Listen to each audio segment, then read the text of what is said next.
This is What's Pissing Me Off Today. I'm Bob Pritchard. I remember back when I was in my 20s, my mother was telling me that every year that goes by, the years go by much faster. Well, I thought that was sort of a joke, because what the heck, I'm like 22 or something, and I had no concept of that, passage of time. However, as I sit in 2025, I've now come to the conclusion that time is going by a lot more quickly. And the trigger for that sensation is when I look at the technology I use.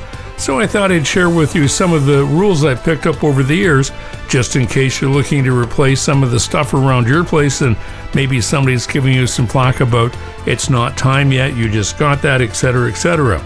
So here's the reality of it. When you see a newer technology coming out in the market, like artificial intelligence, from the time it gets into, let's call it popular use, till the time you start to see a reasonable number of apps that take advantage of it, it's about 18 months.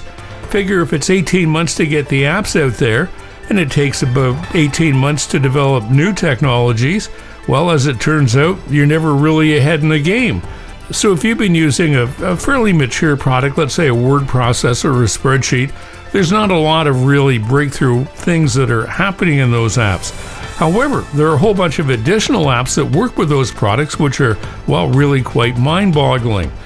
I started working in a television station back in the mid-70s, and I've kept my fingers in the game for some time. In fact, I was on CTV for about 10 years, and in that time, I vowed that what I was going to do was to use, desktop or PC technology to do all of the things that I did for the television show at a time when computers were rarely used in post-production.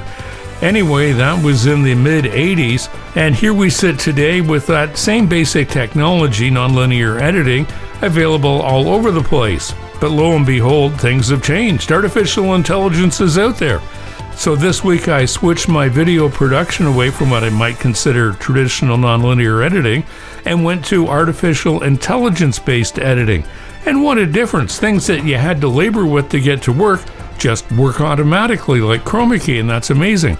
So if you're going through your day-to-day and you're looking at the applications you're using on your phone or your desktop, think to yourself, how long have these apps been out there?